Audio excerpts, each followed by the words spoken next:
In this segment, we're going to talk about the tools of the trade.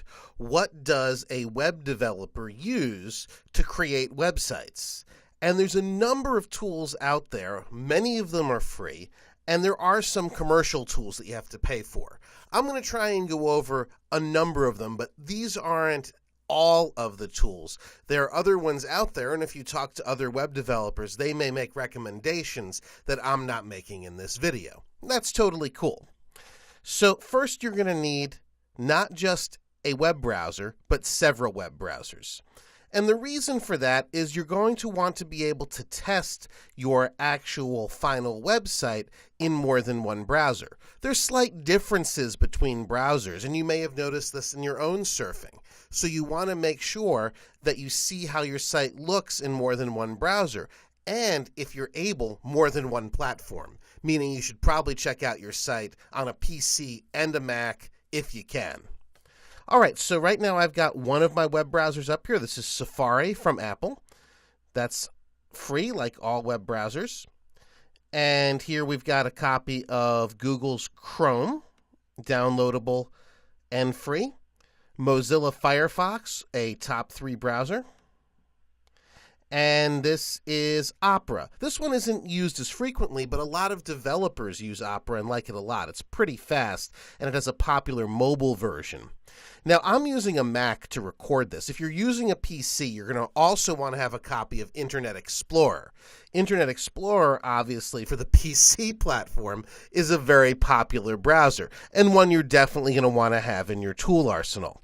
In fact, even though I develop on a Mac, I always see how things look in Internet Explorer on a PC. All right, so that takes care of our web browsers. Now, the second thing you're going to need, the second major category, is a text editor. Now, that may sound like a word processor, but actually a text editor and a word processor are not the same thing. You want to make sure you're using a pure text editor. And the reason for that is a pure text editor will only save the characters that you type.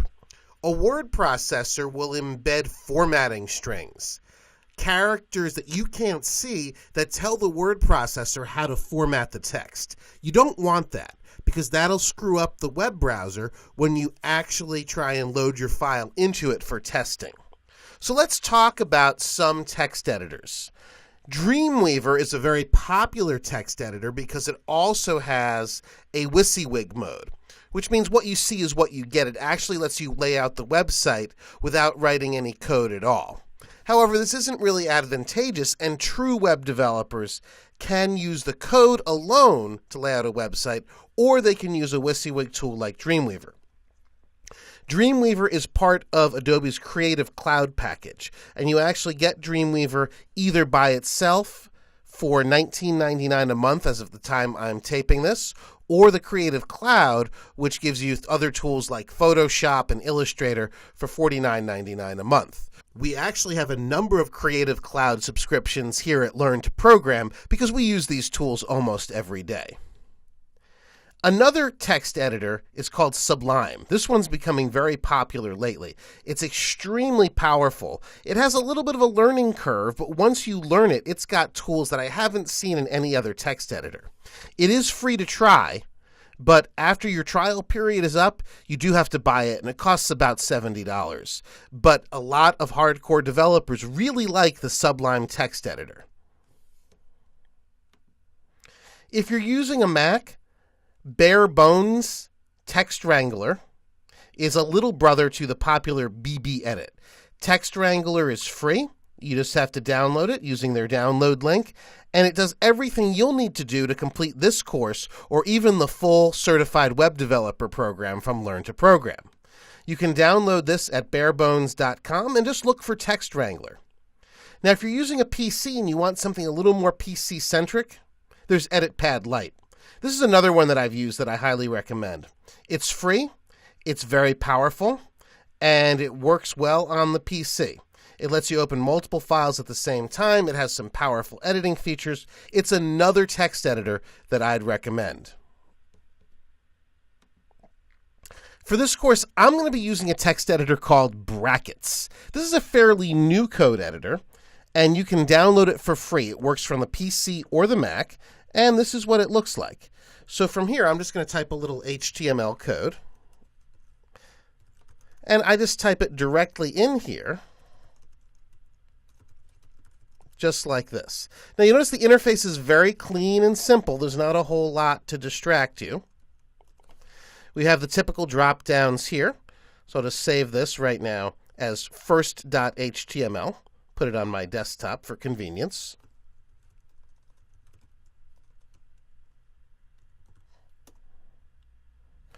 And you might have noticed when I saved here, we got some syntax highlighting. Notice the blue and black. And that's just designed to make things a little bit easier.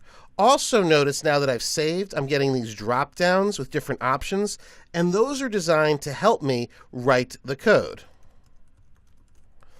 So this is a good one to start with. Again, it's brackets, and you can get it on the web at brackets.io.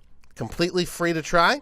It's available for both PC and Mac, and I think it's one you're really, really going to like. Now, if you have another favorite, you can use that as well. For example, if you're on a PC and don't want to download anything, you have a text editor that comes right with the PC, and it's called Notepad. Free, easy for you to use. Now, if you want to take a little trip down memory lane, years and years ago, text editors looked like this.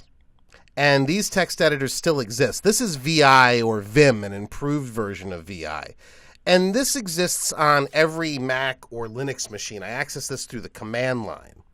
So here, I can actually type the code in this kind of old school environment. It doesn't give me any help at all, but it's certainly usable. I don't recommend using this for learning. It can be very difficult, and it can be doesn't give you any of the features that you see in brackets or some of the other editors. But that's VI. Again, it comes on every PC, comes on every Mac or every Linux machine. It's just through your command line. Okay, so brackets is the one I'm going to be using, but also we need, besides our browser, some additional testing. So this is Screenfly. This is a website. And watch what it does. I'm going to load my own company website here.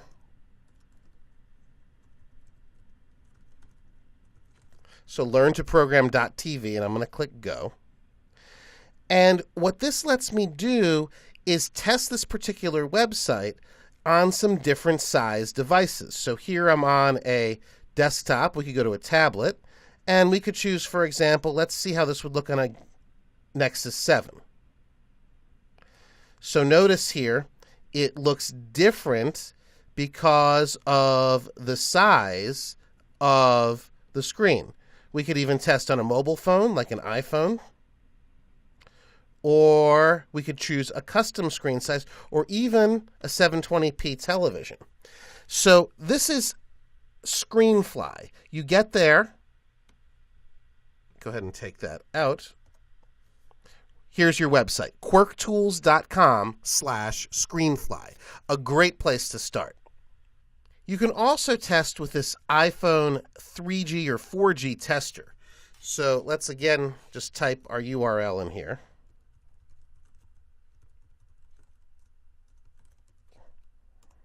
And we can see how this looks inside of a mobile device.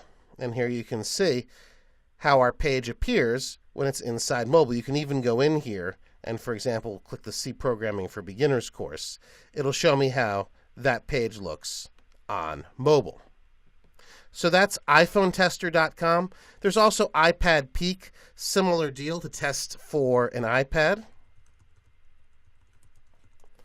And again, it's just to give you an idea of what your media looks like on an iPad or iPhone or other mobile device. So again, highly recommend all of these testing environments. All right, so we've gone over the tools of the trade. We've looked at several different web browsers. I've given you a number of options for text editors. Remember, we're using brackets at brackets.io. And then we've looked at some environments that allow us to see what our site would look like from the perspective of a mobile device user.